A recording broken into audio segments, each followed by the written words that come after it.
In 2023, we sharpened our strategic focus and achieved substantial progress in our major products, powering our high-quality revenue growth model. Notably, video accounts total user time spent more than double as we enrich our short video content ecosystem. Our mini games platform increased gross receipts by over 50% year-on-year. Our number of major hit games in China, achieving both high DAU and substantial monetization, increased from 6 in 2022 to 8 in 2023. And international games achieved double-digit revenue growth and rose to 30% of games revenue. Tencent Video and Tencent Music extend their industry leadership with 117 and 107 million paid subscribers, respectively. WeCom and Tencent Meeting strengthened their enterprise software leadership and increased monetization. And we also achieved significant technology breakthroughs. Our Tencent Hunyuan foundation model is now among the top tier of large language model in China, with a notable strength in advanced logical reasoning. Our upgraded advertising AI model enabled us to deliver better ad targeting and higher revenue. We invest further in sustainable social value initiatives. Our digital philanthropy platform helped raise 3.8 billion RMB in public donations during 99 Giving Day campaign in 2023. Our new Cornerstone Investigator program supported 104 scientists contributing to fundamental science research. Looking at our financial numbers for the quarter, total revenue was 155 billion RMB, up 7% year-on-year and stable quarter-on-quarter. Gross profit was 78 billion RMB, up 25% year-on-year and 1% quarter-on-quarter. Non-IFRS operating profit was 49 billion RMB, up 35% year-on-year or down 5% quarter-on-quarter. Non-IFRS net profit attributable to equity holders was 43 billion RMB, up 44% year-on-year or down 5% quarter-on-quarter. Now I will hand over to Martin for the strategy review. Thank you, Pony. Good evening and good morning to everybody. During the course of 2023, we have established a high-quality revenue growth model, which will support our continued economic value creation. This, together with our increased focus on capital allocation discipline, will further enhance shareholder value. Starting with our financial performance, we have seen a healthy increase in revenue since the first quarter of 2023 by increasing high-quality revenue streams and reducing low-quality ones. Importantly, our gross profit growth has consistently surpassed revenue growth due to the margins of our incremental revenue being significantly higher than the 50% overall gross margins for the entire company. This incremental revenue is generated predominantly from our leading social and payment platforms, which have already been built and have their costs covered. We now consider gross profit growth as a key proxy and, frankly, a better proxy than revenue growth for our organic growth, given this shift in terms of the revenue mix. We further enhanced our operating profit growth from gross profit growth through operating leverage. First, we streamlined operations and prudently reduced aggressive marketing expenditures. We perceive these measures as a less recurring strategy. Second, and more importantly, we're committed to operational efficiency and disciplined resource allocation, which includes thoughtful staff distribution and effective marketing expense management. This approach ensures a focused organization and a lean cost structure moving forward. In the next few slides, I will provide more details on the drivers for our earnings growth going forward. Weixin provides the first set of examples of how we nurtured high-quality revenue streams. The Weixin platform is delivering consistent growth in both DAU and daily time spent per user. New services within Weixin, such as video accounts, mini games, and Weixin Search, contribute to greater engagement and overall platform health, while at the same time generating additional revenue at very high margins, given they are offered on top of a relatively stable platform cost base. Going into each one of them, firstly, for video accounts, total user time spent more than doubled in 2023, driven by strong growth in DAU and time spent per user. Video Accounts advertising revenue has substantially increased thanks to the increased traffic and improved ad targeting, despite ad load was kept to a much lower levels than industry peers, which then offers a better user experience overall. Secondly, mini games experienced a 50% increase in gross receipts in 2023, benefiting from more DAU and high revenue per user. The growth in gross receipts drove increase in high margin platform fees for us. Weixin mini games are the clearly industry leader with mini games user retention rate and time spent per user notably higher than in peer services. As a result of Weixin's platform stickiness, well-developed ecosystems such as social sharing and notification, and our game technology know-how. Thirdly, Weixin Search now achieves over 100 million DAU, up over 20% year-on-year, and Weixin Search content QV grew over 30% year-on-year. Our search revenue grew multiple times year-on-year in 2023 as we ramp up monetization on this under-monetized asset. In addition, our fintech service provide a second set of examples of high-quality revenue streams. We've spent many years building a solid base for fintech services in the form of our widely used payment services. With our strict adherence to regulatory requirements and with careful risk management. In recent months, we completed a comprehensive self-inspection and corresponding ratification process, upgrading our operational compliance capability. We also strengthened our payment ecosystem by improving user security, refining mini program-based transaction tools, and enhancing cross-border payment experience. On top of this solid base, we're providing additional products and services in collaboration with licensed financial institutions, which generate high incremental margins, as these revenues are recorded on a net fee basis. In wealth management, we generate low tick rate but high margin fee income from a large and growing pool of aggregated customer assets by offering customers high-quality products and superb convenience. The products are primarily low-risk money market funds and to a lesser extent, fixed income mutual funds. In consumer loans, our partnership with WeBank and other licensed banks facilitate us distributing small-size cash loans and installment payment services, and we kept the default rate low by applying stringent tech-enabled risk management procedures. For both wealth management and consumer loans, we offer substantially better economics for consumers, partners, and ourselves versus standalone fintech businesses as we reduce customer acquisition costs and credit charges. Now, moving on to games, our domestic game business revenue has been soft during 2023, but we expect it to improve from the second quarter of 2024. The reason for slow growth in 2023 was that our two biggest games, Honor of Kings and Peacekeeper Elite, have maintained their leading positions in terms of DAU, but monetization has temporarily stagnated, which caused us to take remedial actions. For Peacekeeper Elite, we identified the need for more creative monetization strategies and have revamped the leadership of its monetization team. We look forward to the game delivering more innovative and engaging experiences that would also help monetization. We're optimistic that our new monetization team can deliver on this front, given its sister product, PUBG Mobile's team has already delivered a notable rebound in its monetization internationally. For Honor of Kings, our monetization activities have been overly concentrated within this Chinese New Year period in 2023. We're rolling out a more evenly distributed monetization strategy in the year of 2024, which we'd expect to benefit year-round revenue generation. Looking beyond these two games, several of our recent releases have performed well in terms of DAU and are now converting that DAU success into monetization.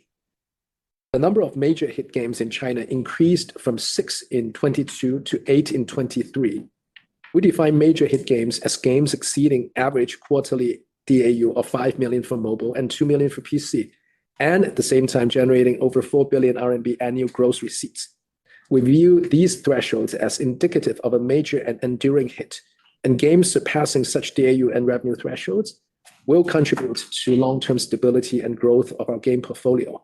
Having a large and expanding portfolio of major hits illustrates our ability in continually developing new major hits and in operating multiple highly popular games at the same time. During the year, our new major titles are 1. Fight of the Golden Spatula, It has transitioned from a niche auto chess game to one of the most popular mobile games in the domestic market, ranking top 5 by DPU and total time spent. Second, LOL Wild Drift now also ranks among the top 5 mobile games by total time spent and gross receipts in China. We expect to keep adding major hits to our portfolio in the course of this year. We're looking forward to releasing several major new games, which should also contribute to improving revenue trends through 2024. DNF Mobile is a key title for us, given the success and longevity of DNF PC, and given a general scarcity of successful action games on mobile. DNF Mobile has just completed a major closed beta test successfully, and given the positive results, we intend to launch the game in the second quarter of this year.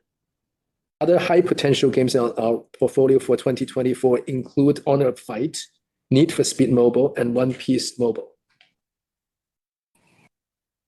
In 2023, we also made notable progress in core technologies, especially those involving AI, that will serve as our growth multiplier going forward. After deploying leading-edge technologies such as the mixture of experts MOE architecture, our foundation model, Tencent Hunyuan, is now achieving top-tier Chinese language performance among large language models in China and worldwide. The enhanced Hunyuan excels particularly in multi-turn conversations, logical inference, and numerical reasoning, areas which has been challenging for large language models. We've scaled the model up to the trillion parameter mark, leveraging the MOE architecture to enhance performance and reduce inference costs. And we are rapidly improving the model's text-to-picture and text-to-video capabilities. We're increasingly integrating Hunyuan to provide co-pilot services for enterprise SaaS products, including Tencent Meeting and Tencent Docs. And we are also developing new Gen AI tools for effective content production internally. More generally, deploying AI technology in our existing businesses have begun to deliver significant revenue benefits. This is most obvious in our advertising business, where our AI-powered ad tech platform is contributing to more accurate ad targeting, higher ad click-through rates, and thus faster advertising revenue growth rates. We're also seeing earlier stage business opportunities from providing AI services to Tencent Cloud customers. Finally, with this high-quality revenue growth model, we have resources to keep investing in our businesses while at the same time returning more capital to our shareholders. Historically, we have continually paid cash dividends to our shareholders and periodically repurchased shares at times when we believed our share price was undervalued, which is particularly true today. With our record high and growing profit and cash flow, we propose to increase our upcoming cash dividend by 42% year-on-year to 3.4 Hong Kong dollars per share. And we intend to at least double our buyback activity year-on-year from 49 billion Hong Kong dollars in 2023 to at least 100 billion Hong Kong dollars in 2024. We believe this commitment to return at least 132 billion Hong Kong dollars or $16.9 billion to shareholders during the year is well supported by our free cash flow, which was $24 billion for the full year of 2023, along with our gross cash position of $57 billion and our investment portfolio of $126 billion. Now, with that, I will pass to James to talk about business review. Thank you, Martin. For the fourth quarter of 2023, our total revenue was up 7% year-on-year. VAS represented 45% of our revenue, within which the social network subsegment was 18%, domestic games was 18%, and international games 9%. Online advertising was 19% of our revenue, and fintech and business services represented 35%. For value-added services, segment revenue was 69 billion RMB in the fourth quarter, down 2% year-on-year. Social network revenue of 28 billion RMB was also down 2% year-on-year. Revenue from music-related and game-related live streaming services decreased, while revenue from the video account streaming service, music subscriptions, and mini-games increased. Long-form video subscription revenue increased 1% year-on-year, driven by higher ARPU, while their video subscriptions declined slightly to 117 million. Our self-commissioned drama series, Blossoms Shanghai, ranks first by video views across all online platforms in China year to date, extending Tencent Video's audience lead within the online video industry. Music subscription revenue increased 45% year-on-year on 21% growth in subscription count and 20% growth in ARPU. Domestic games revenue was down 3% year-on-year to 27 billion RMB. Recently released PC games Valorant and Lost Ark contributed to PC game revenue increasing, but were offset by decreased revenue from Honor of Kings and Peacekeeper Elite. International games revenue increased 1% year-on-year in renminbi terms, or decreased 1% in constant currency terms, to 14 billion renminbi as Supercell was repositioning some of its games. PUBG Mobile extended its revenue recovery, and Valorant maintained solid growth. In aggregate, our domestic plus international games subsegments reported revenue was down 2% year-on-year, although game gross receipts were slightly up year-on-year. We expect our domestic and international game reported revenue to improve from the second quarter of 2024 onwards, as revamps for big existing games such as Brawl Stars and Peacekeeper Elite have started to yield results, and as we will be launching new games, including Dungeon and Fighter Mobile. Moving to communications and social networks, the Weixin video accounts on the content consumption side, time spent increased over 80% year-on-year in the fourth quarter, driven partly by DAU and mostly by time spent per user, benefiting from our enhanced content recommendation engine. On the content creation side, daily video uploads grew rapidly year-on-year. We provided targeted traffic support for creators in key categories, such as knowledge-based content, lifestyle, and music, which contributed to a sharp increase in the number of creators with over 10,000 followers. And with more followers and better live streaming tools, the number of creators that directly generate revenue from their video accounts more than tripled year-on-year. For QQ, the number of active QQ channels grew at a double-digit rate quarter-on-quarter, and we launched a new version of QQ that features a refreshed user interface and enriched functionalities. Moving on to some domestic games highlights, the release of Set 10 drove Fight of the Golden Spatula to double its average DAU year-on-year in the fourth quarter to a new high. Arena Breakout increased its gross receipts and average DAU each by over 30% year-on-year, driven by a new competitive PvE mode, an upgraded battle pass, and more appealing virtual items. And Arena Breakout is now the 7th biggest mobile game in China by total time spent. Naruto Mobile, an 8-year-old game developed by our More Fun studio, achieved record high gross receipts and average DAU in January, benefiting from extensive content updates. We view the success of Naruto as a positive leading indicator for our upcoming One Piece game, also from More Fun. We launched our party game Dream Stars in December. Party games aggregate a range of game modes, and we're still building out the number and variety of Dream Stars game modes to compete with the game modes featured in incumbent party games, as well as releasing tools for players to create their own game modes. We view party games as a genre that will require sustained effort over a long period, but we're encouraged that Dream Stars ranked among the top 10 mobile games in China by DAU during the Chinese New Year. And we believe that Dream Stars is already the industry leader in party games measured by DAU within certain game modes, such as social deduction and tower defense. Among our international games, PUBG Mobile increased its DAU and gross receipts year-on-year in the fourth quarter, benefiting from the introduction of the Frozen Kingdom theme mode and an innovative top-tier outfit with upgradable weapons. Nikkei released a new storyline and new characters, and encouragingly, Nikkei's average DAU reached a 2023 year high level in the fourth quarter. Supercell's 5-year-old game Brawl Stars achieved record high gross receipts and DAU in February 2024 due to enhancements to its friend invitation system, the introduction of a new 5v5 game mode, and a complete redesign of its battle pass. Brawl Stars' resurgence demonstrates the latent franchise value of our evergreen titles and their potential to unleash new growth. Moving to online advertising, our ad revenue was 30 billion renminbi in the fourth quarter, up 21% year-on-year, benefiting from upgrades to our ad tech platform and more advertising revenue in video accounts. We generated increased ad revenue from all major categories except automotive, with notable step-ups in revenue from internet services, healthcare, and consumer goods categories. We refined our ad targeting by utilizing more real-time data in the AI powering our ad tech, enabling us to match target users with more relevant ads in a more timely manner across both our own and our ad network properties. Our video accounts ad revenue more than doubled year-on-year despite maintaining a very low ad load due to increased video views and upgraded ad targeting. Weixin Search increased its revenue several folds year-on-year in the quarter on growth in commercial queries and RPM. Summarizing fintech and business services, segment revenue was 54 billion renminbi in the fourth quarter, up 15% year-on-year. Fintech services revenue sustained a teens year-on-year growth rate on increased commercial payment volume, wealth management fees, and consumer loan fees. Gross profit grew faster than revenue due to a shift from social to commercial payments. Within commercial payments, daily active users and transactions per user both increased. We enhanced mini-program-based QR code and palm payment solutions, helping offline merchants boost repeat sales. For business services, revenue grew around 20% year-on-year in the fourth quarter, benefiting from higher cloud spending by industries such as retail and finance, and increased technology service fees on video accounts e-commerce transactions. Business services gross profit more than quadrupled year-on-year due to those technology service fees as well as supply chain optimization initiatives. Among our enterprise software as a service products, we deployed AI for real-time content comprehension in Tencent Meeting, deployed AI for prompt-based document generation in Tencent Docs, and rolled out a paid customer acquisition tool for WeCom. We deepened our enterprise SaaS penetration among domestic companies such as Vivo, as well as multinationals such as Novo Nordisk. As a result, our enterprise software revenue from WeCom, Tencent Meetings, and Tencent Docs together more than doubled year-on-year. And I'll now pass to John.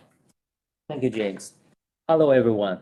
For Q4 2023 and full year 2023, we have reclassified interest income from above to below the operating profit line. Additionally, investment-related gains and losses and donations, both previously included in other gains or losses net above the operating line, are now combined as net gains or losses from investment and others and presented below the operating profit line. The reclassification aims to better reflect the results of day-to-day operations. Comparative figures have also been restated. For fourth quarter 2023, total revenue was 155.2 billion RMB, up 7% year-on-year. Gross profit was 77.6 billion RMB, up 25% year-on-year. Operating profit was 41.4 billion RMB, up 42% year-on-year. Net losses from investment and others were 6.7 billion RMB, primarily reflecting impairment provisions against certain investees. Interest income was 3.9 billion RMB, up 52% year-on-year, driven by growth in cash reserves and improved yields on term deposits. Finance costs were 3.5 billion RMB, down 3% year-on-year due to reduced forex losses, partially offset by higher interest expenses. Share of profit of associates and JVs was 2.4 billion RMB versus loss of 1.6 billion RMB in the same period last year. On a non-IFRS basis, share of profit increased to 4.5 billion RMB, up from profit of 3.1 billion RMB last year, driven by better profitability at certain domestic associates and a successful game released by an overseas studio investee. Income tax expense rose by 111% year-on-year to 9.7 billion RMB, driven by operating profit growth and increased withholding tax provision. IFRS net profit attributable to equity holders was 27 billion RMB, down 75% year-on-year, primarily due to the 106.6 billion RMB gain from the deemed disposal of Meituan recognized in the same quarter last year. Diluted EPS was 2.807 RMB, down 74% year-on-year. Now I'll share our non-IFRS financial figures. For Q4, operating profit was 49.1 billion RMB, up 35% year-on-year. Net profit attributable to equity holders was 42.7 billion RMB, up 44% year-on-year. Diluted EPS was 4.443 RMB, up 46% year-on-year. Moving on to gross margins. For Q4, overall gross margin was 50%, up 7.4 percentage points year-on-year, and by segment, gross margin for value-added services was 53.7%, up 3.9 percentage points year-on-year. This was due to higher mix of high-margin mini-games platform service fee and reduced contribution from low-margin music and games-related live streaming revenue, along with our cost control measures. Gross margin for online advertising increased to 56.8%, up 12.6 percentage points year-on-year. As Martin highlighted, our high-quality revenue streams, particularly video accounts ad revenue generated from our own traffic, with platform costs already paid for, contributed to our incremental margins. Our efficiency efforts also led to margin improvement. Gross margin for fintech and business services was 43.9%, up 10.3 percentage points year-on-year. This was driven by margin enhancement following our business restructuring, emerging high-quality revenues, including video accounts, e-commerce technology service fee, structural shift towards high-margin products within fintech services, and our efficiency initiatives. For Q4 operating expenses, Selling and marketing expenses were 11 billion RMB, up 79% year-on-year against a low base last year, driven by more spending on promotion advertising to support new content release. It represented 7.1% of revenues. R&D expenses were 16.4 billion RMB, up 3% year-on-year. G&A expenses, excluding R&D, were 10.8 billion RMB, down 6% year-on-year due to lower staff costs and optimized operating lease expenses. At quarter end, we had approximately 105,000 employees, down 3% year-on-year, or a stable quarter-on-quarter. Let's look at our operating and net margin ratios. For fourth quarter 2023, non-IFRS operating margin was 31.7%, up 6.6 percentage points year-on-year. Non-IFRS net margin was 28.2%, up 7.1 percentage points year-on-year. Next, I will highlight some key cash flow and balance sheet metrics. For quarter four, total CapEx was 7.5 billion RMB, up 33% year-on-year. Within total CapEx, operating CapEx was 6.7 billion RMB, more than triple year-on-year, driven by increased investment in GPUs and servers. Non-operating CapEx decreased by 78% year-on-year to 0.8 billion RMB. Free cash flow was 34.2 billion RMB for quarter four, up 48% year-on-year. For full year 2023, as highlighted by Martin, our free cash flow was $24 billion, or 167 billion RMB, up 89% year-on-year. Net cash position was 54.7 billion RMB, up 50% quarter-on-quarter, reflecting strong free cash flow generation, partly offset by cash outflows for share repurchases and strategic investments. To conclude, I'll discuss our share repurchase and annual dividend. For the full year of 2023, we repurchased 152 million shares with a total consideration of 49 billion Hong Kong dollars. As a result, our total issued shares after accounting for employee share options and award issuance decreased by 0.9% year-on-year as at the end of 2023. The weighted average number of shares for calculating our 2023 diluted EPS also decreased by 0.9% year-on-year. Subject to the shareholders' approval at the upcoming 2024 AGM, we are proposing an annual dividend of 3.4 Hong Kong dollars per share, reflecting a 42% increase from the previous year. This dividend will be payable to shareholders on the 31st of May 2024. Thank you. Thank you, John. We shall now open the floor for questions. If you are dialing in by phone, please press 5 to raise a question, then press 6 to unmute yourself. If you are accessing from the Tencent meeting or Google application, please click the raise hand button at the bottom. We will take one main question and up to one follow-up question each time. So we will take the first question from Kenneth Fong from UBS. Hi, good evening, management. Thanks for taking my question.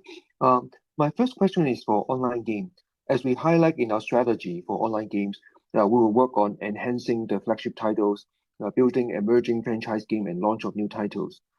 Can management share with us the timing and when we should see it benefiting our overall online game growth?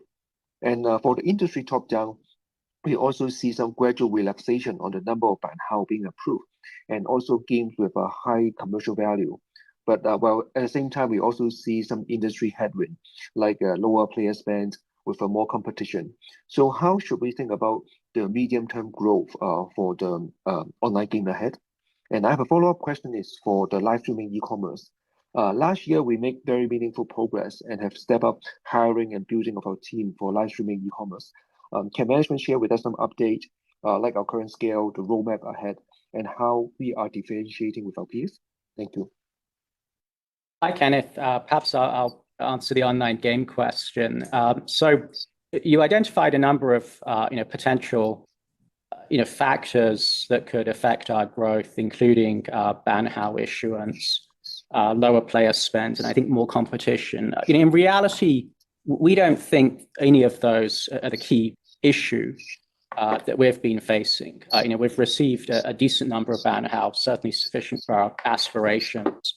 Our games are generally much lower ARPU than the industry, and therefore we haven't seen and we wouldn't expect to see lower player spend as an external macro factor. And then continued competition is sort of an inevitability in an industry that's still a high growth, high returns industry. We believe that the key challenge for us is just getting our own house in order. And we have three strategies that are underway now for getting our own house in order. One is revamping, changing the leadership for our existing games.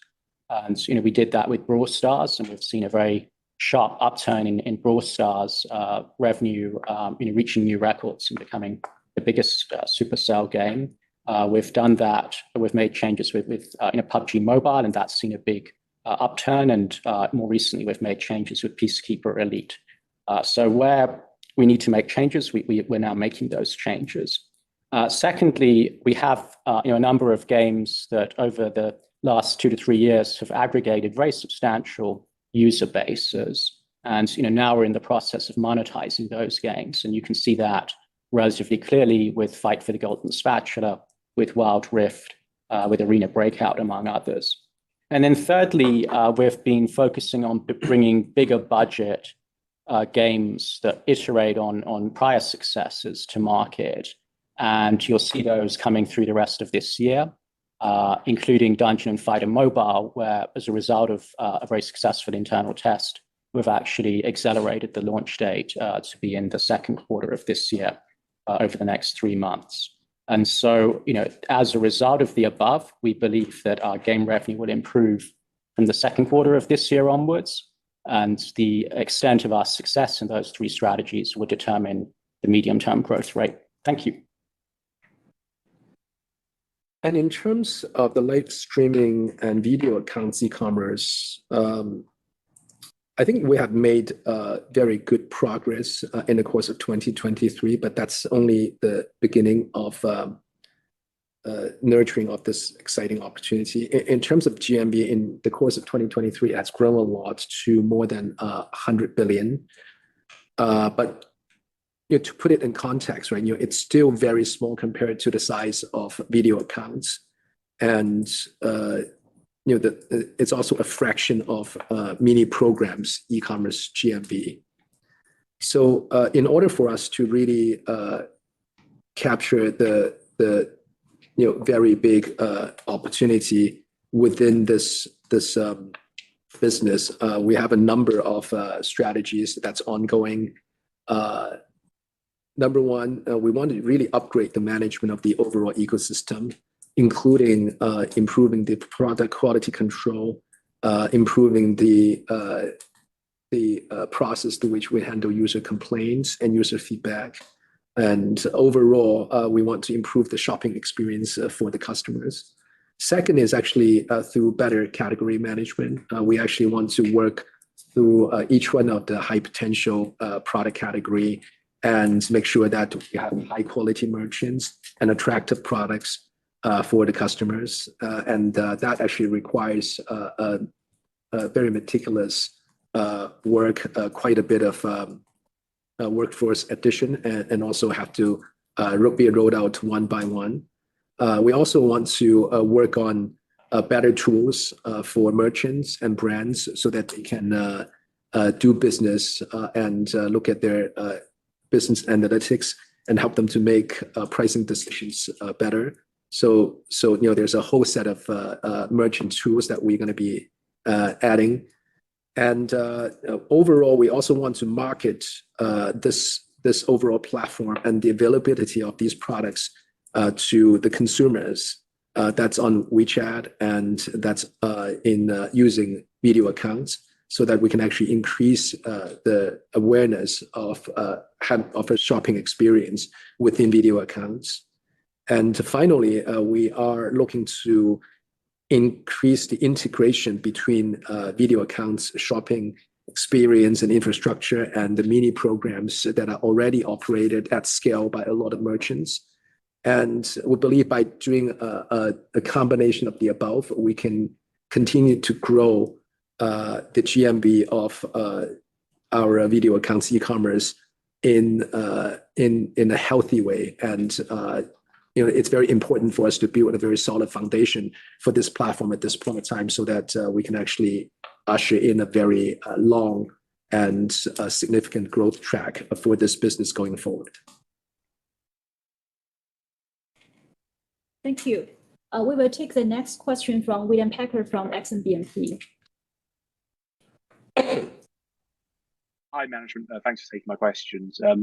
Firstly, domestic gaming growth weakened during the 2021-22 rectification period, and then in last August, you talked to weaker Q2 trends reflecting seasonality and less commercial content. You're again talking to weak monetization at key games for Q4 and Q1. Should we think of these challenges as the new normal for evergreen domestic games? Does this reflect that these games are now ex growth, so you therefore need to rely on new releases? And then my follow-up question is regarding regulation. The market was somewhat alarmed in Q4 regarding new draft rules for the video games industry, which could curtail in-game monetization. Could you update us on latest developments there? When should we expect a new draft? How should we think about the potential impact on your business? Thanks very much. I will. So perhaps I'll start, on your first question. And if you look at our commentary in Q2, what we reported in Q4 is actually sort of a consequence of the commentary in Q2, if you will, in that, as you may know, for our two biggest games, we have a 9-month amortization period from gross receipts into reported revenue.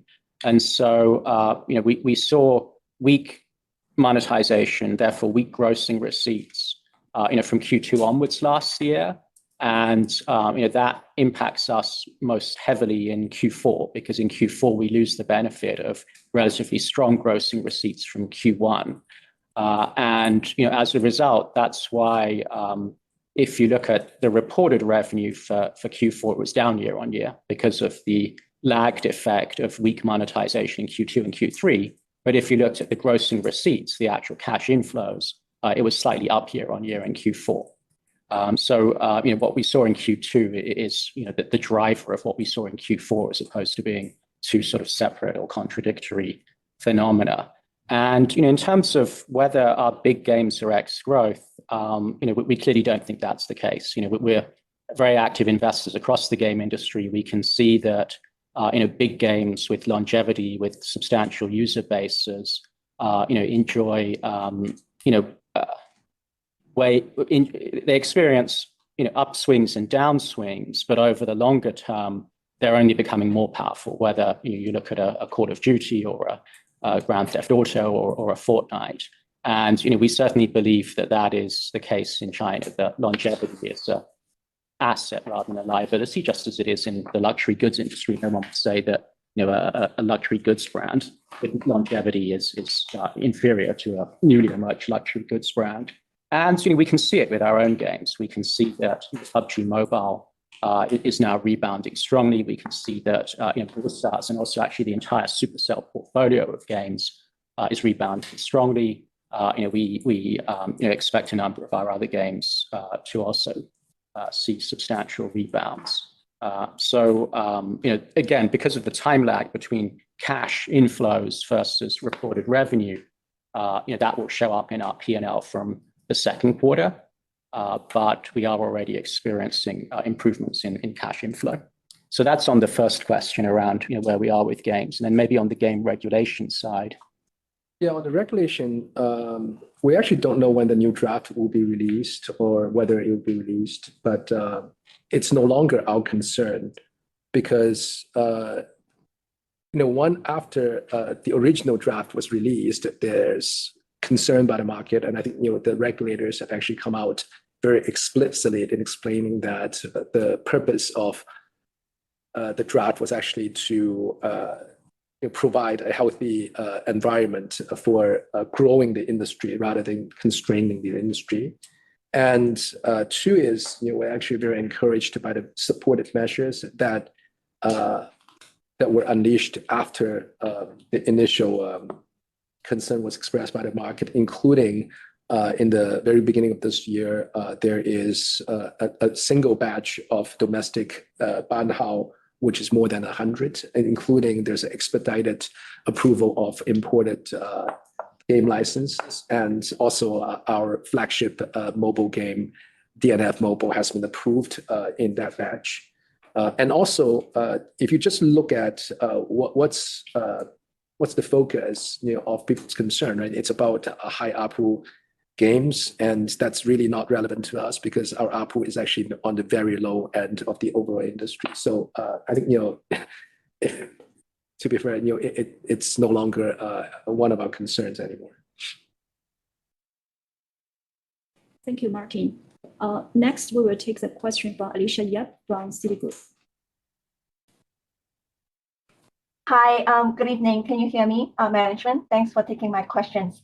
I have my main questions is on the AI power functionality. So in addition to enhancing and powering the internal advertising targeting capability, what is your expectation of the AI power functionality to generate decent tractions of revenue from the external cloud and business services customer near term, or should we actually expect any near-term benefit more reflecting on the continued improvement on the advertiser ROI and also e-commerce merchants conversion rate? Second of a very quick follow-up is I understand the user profile for mini games is quite different from the mobile app game user, but just curious to see if there's any preference shift or cannibalizations of the time spent from the app games to the mini games that we also contribute to the slower growth of domestic game in the past few quarters. Thank you. Yeah, in terms of the AI short-term benefit, I think financial benefit should be much more indexed toward the advertising side, because if you think about the size of our advertising business as call it 100 billion RMB a year, and if you can just have a 10% increase, right? That's 10 billion RMB and mostly all profit, right? So that's the scale of the benefits on the advertising side, and especially as we see continued growth of our advertising business, and when we add in the video accounts e-commerce ecosystem, that just has a very long track of growth potential, and also the low ad load right now within video accounts. But on the other hand, right, if you look at the cloud and business services customers, then you are really facing a relatively nascent market. You still have to sell to these customers, and we spend a lot of time working with all the customers in different industries and trying to figure out what's the best way of leveraging AI for their business. And then you have to go through a long sales cycle. And then at the same time, it's competitive because your competitors will actually come in and say, oh, they can also provide a similar service. And despite we believe we have a superior technology and product, it's actually very cutthroat. And your competitor may actually sort of come in and say, oh, they're going to cut prices, even though there's an inferior product. So all these things, all the low margin, highly competitive and long sales cycle of the 2B business would actually come in to play in that side of the business. So when you compare the two sides of the equation, you can actually clearly see that ramping up advertising is actually going to be much more profitable from the short term. Of course, right, we'll continue to do both, right? And we believe that the value that we provide to our customers are not just measured in how much profit we make from them, but also in how much improvement that we make to their business over the long run. And we believe as China move into an economy which is much more focused on productivity, and as the cost of human costs actually sort of keep on increasing, right? So some of the dynamics of the U.S. market in having a more profitable business services business would actually come in, but that would take quite some time to realize. And on your question about whether mini games are cannibalizing time spent or revenue generation for our app-based games, we're very confident that our mini games are not a tribe of cannibals. They're a sort of tribe of pioneers and explorers and developers of new territory. And I say that because from a time spent perspective, our app-based games have been performing fine, and you can see the increased time spent for games like Fight for the Golden Spatula, Arena Breakout, Wild Rift, very substantial. And we've disclosed previously that only less than half of the minigame MAU are also app-based game MAU. When we look at it from a user spend perspective, there's an even starker illustration because only a teens percentage of the minigame paying users are also app-based game paying users, and only a single-digit percentage of the app-based game paying users are also minigame paying users. So we don't believe that there's cannibalization taking place between minigames and app-based games. Thank you. We will take the next question from Ronald Kwong from Goldman Sachs. Thank you, Pony, Martin, James, John, and Wendy. I have two questions. One is we've read about the shareholder return. So compared with just regular dividends, buybacks, and we used to have some distribution in specie, how should we view 2024 and maybe in the medium term upside potential to a total annual kind of shareholder return, let's say in dollar terms or in percentage of market cap? Which one will we usually kind of assess more, and how do we plan to reward shareholders maybe around the investment portfolio value? And then my second question is on video accounts e-commerce. Martin, you mentioned about the video accounts e-commerce and combining with mini program e-commerce. Is it fair to say we are eventually building a more open platform in transactions, not forcing every transaction through our own kind of shop infrastructure, because mini program is more like a platform. So that would that look more like Meta, which is like kind of Facebook style open platform, building that e-commerce system versus the very closed system in the short form video platforms? Thank you. Hi, Ronald. So on the shareholder return question, we assess the total return dynamically. Now, for the dividends and the buyback, view those as more sort of programmatic in nature versus the distributions, somewhat more opportunistic in nature. But overall, we intend to return very substantial capital to shareholders during the course of this year. In terms of the role of the investment portfolio, then actually over the last 2 years, the investment portfolio has returned substantially more capital to shareholders than it has absorbed. And even if you exclude the JD and then Meituan distributions, the investment portfolio has been self-funding, meaning new investments that we've made have been funded by divestments or dividends or distributions from what we already own in the investment portfolio. And looking at 2024, at this point in time, our expectation is that the investment portfolio will be once again self-funding and therefore a source of cash rather than the use of cash. In terms of the video accounts e-commerce, I would say, I think that's a good question, right? And we actually had a lot of discussion on that topic in the sense that, what's the architecture of, the e-commerce activities that should be happening on the platform, given we have mini program e-commerce, and that actually is a very significant platform already. And I think, our view is that going forward, we have actually both open platform, closed platform, and they serve actually different purposes. Open platform is along the line of mini programs, and these are actually much more suitable for brands which actually are well recognized. They actually have a very large self-channel for promoting mini programs. For example, if they have a very large chain of offline stores, they can actually ask their customers to add the mini programs and then shop and online. And at the same time, they need to have pretty strong brand recognition for the consumers to keep coming back to the mini programs. But the shortcoming of the mini program is that the merchants, basically, it's very hard for them to get new customers online. They can only rely on their own channels. But even with that, the mini programs e-commerce platform had actually grown to a very large size. Now, on the other hand, when we look at video accounts, live streaming platform, the new platform is actually a closed platform in the sense that we actually want to put in much more active management of the ecosystem so that the shopping quality is actually very much better than an open platform, especially for merchants which are not well known, right? Because if these are smaller merchants, white label merchants, then we want to make sure that the products actually exceed a certain level, so that it would create a good experience for the users.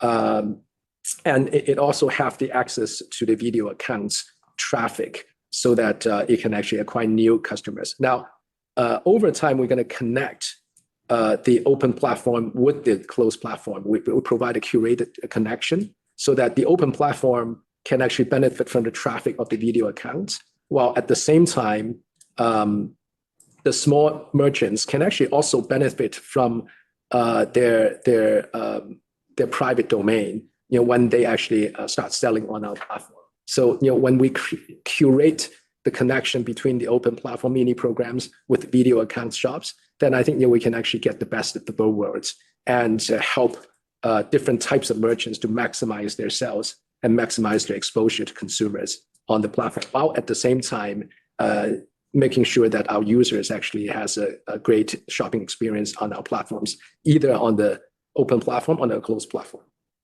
Got it. Thank you, Martin and James. Thank you.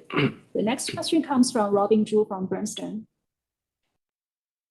Thank you, management, for taking my question. I guess a couple of questions, please. One on AI. I mean, you guys have talked a lot about ads and fintech and so on.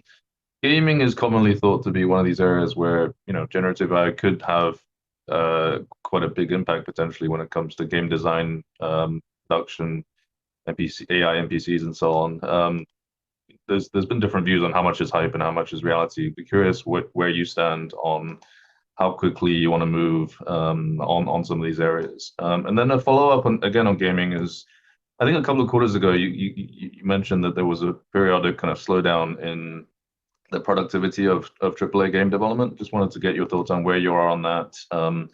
The aspiration to do kind of a new big title on the level of your top games every so often, every few years, aspiration to do console and PC beyond just the mobile ecosystem. Thank you. I think in terms of the application of AI to games, then, like many things, the boundary between, hype and reality is a function of how far forward one is willing to look. And, we're willing to look very far forward. And, all of the areas you mentioned, such as AI-powered NPCs, such as AI-accelerated graphical content generation, graphical asset generation, are areas that, over the years to come, not over the months to come, will benefit meaningfully from the deployment of AI.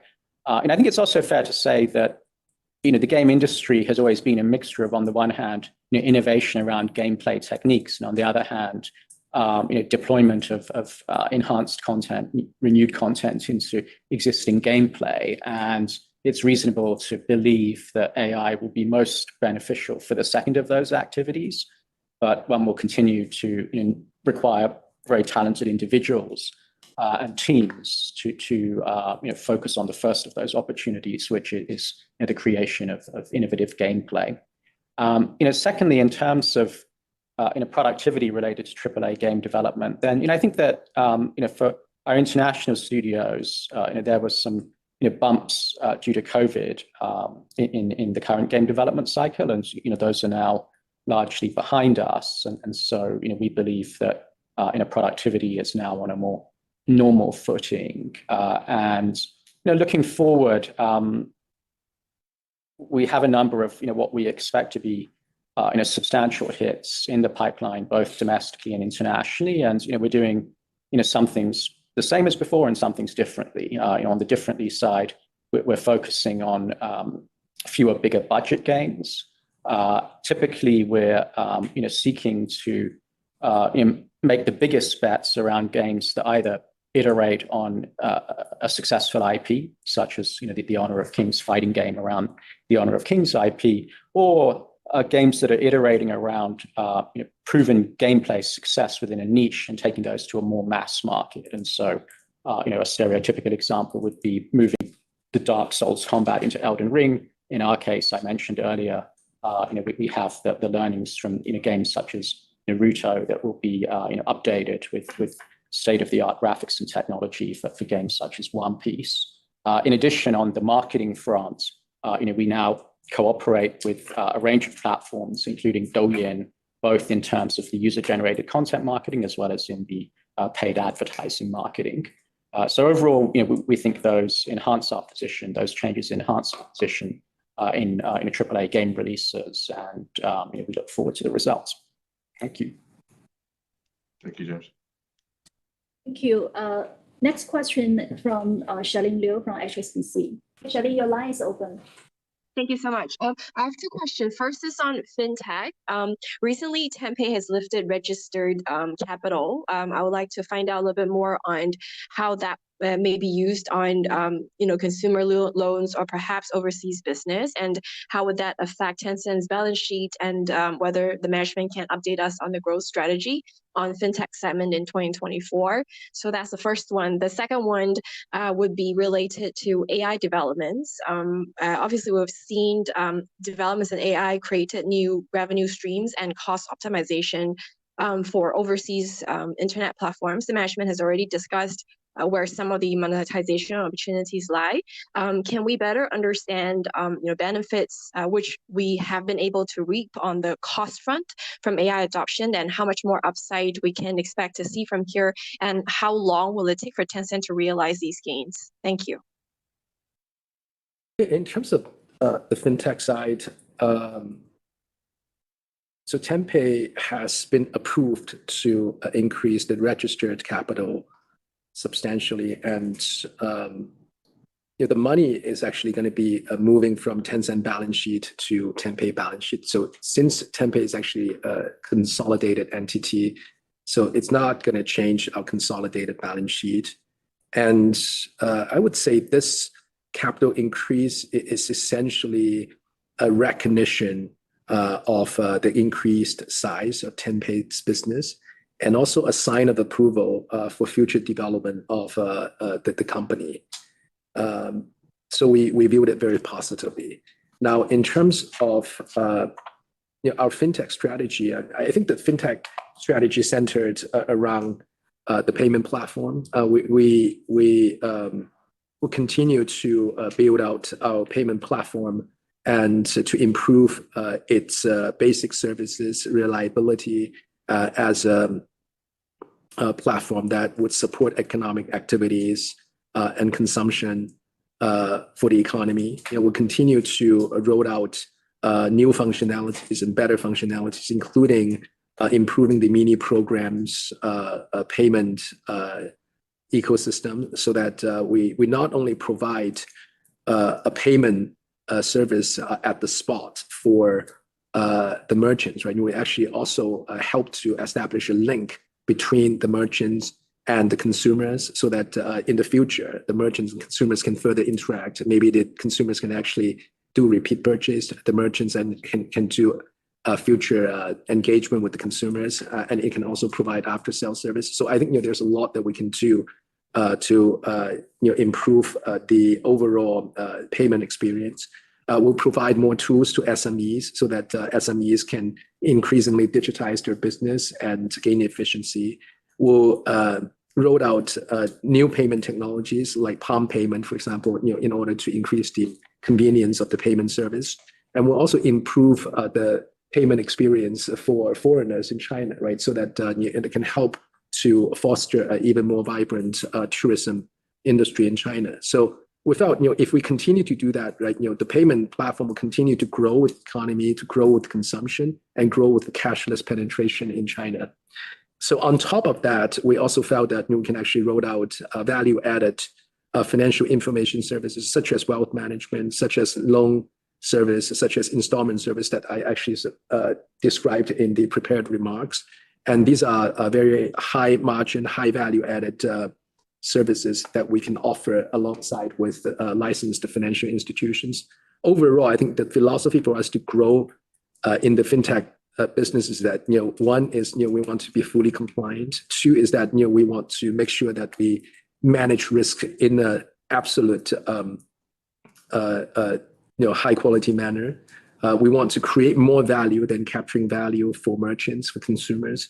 And at the same time, we want to work on constructive relationships with licensed financial institutions. And if we can keep on doing all of these, right, then the fintech business will continue to thrive. On the AI question and the cost benefit, then as you would expect, we are increasingly going to be deploying AI, including generative AI, in areas such as accelerating the creation of animated content, which is a big business for Tencent Video and a profitable business for Tencent Video, in terms of game content, as we discussed earlier, potentially in terms of creating code in general. But the benefit will show up not in substantial cost reductions. It will show up in more rapid content creation and therefore more rapid monetization and revenue generation. And not to repeat the same point too many times, but the immediate benefit and the biggest benefit is really around the advertising revenue uplift. Martin gave the example of if we can improve click-through rates by 10%, then that's 10 billion renminbi in incremental revenue, probably 8 billion renminbi in incremental gross and operating profit. In reality, you should view 10% as being in the nature of a floor, not a ceiling. Facebook has seen a substantially bigger improvement in click-through rates.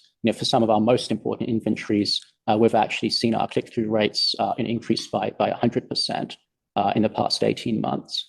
So when we're thinking about where are the financial benefits of AI, then it's advertising click-through rate and therefore advertising revenue first and foremost, and that's a very high flow-through business for us.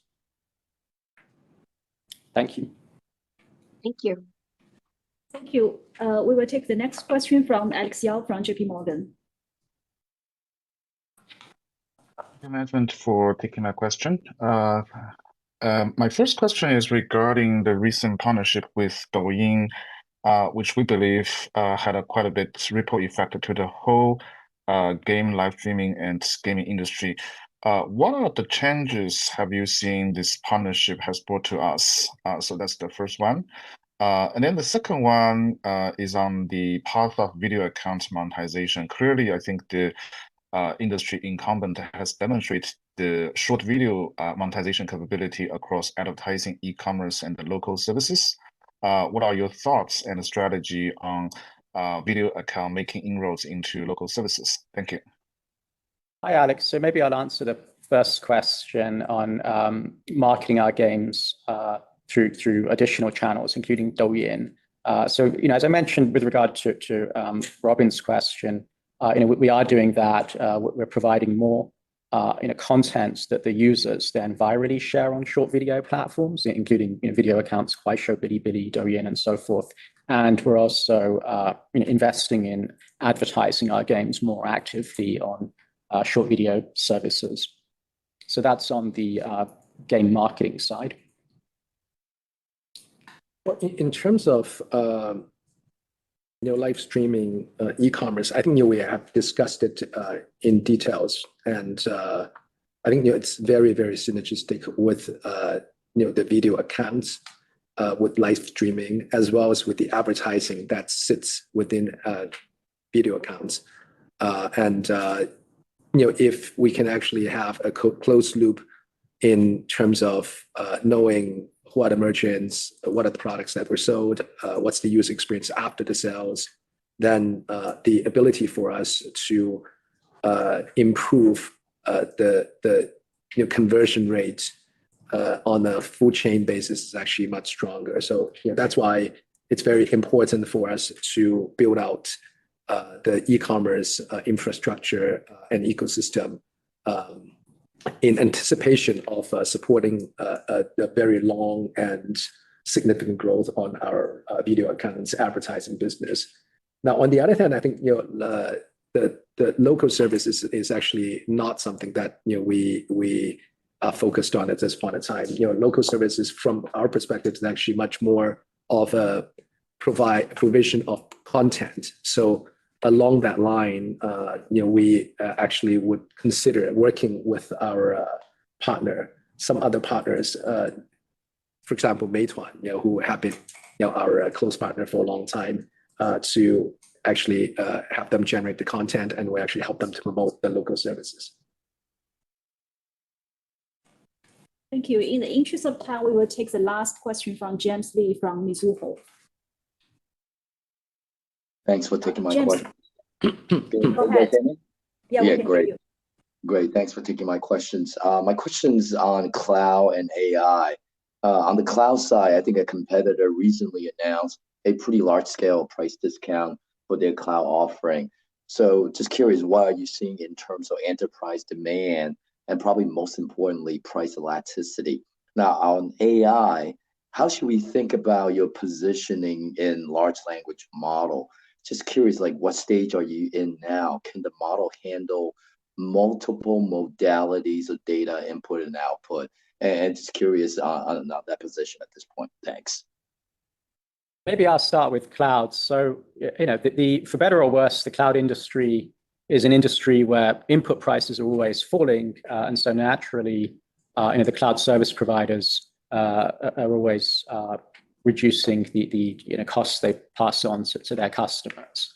So, price cuts have always existed and will always be the trend within the cloud services industry for as long as, Moore's law continues to drive down the cost of compute. And we don't see a dramatic change in the competitive situation, just as we didn't see a dramatic change when there was a round of high-profile but low-impact price cuts for SMBs a year ago. What does matter is, first of all, being cost competitive, and in order to be cost competitive, one needs scale, which several companies in China are at similar scale, including us.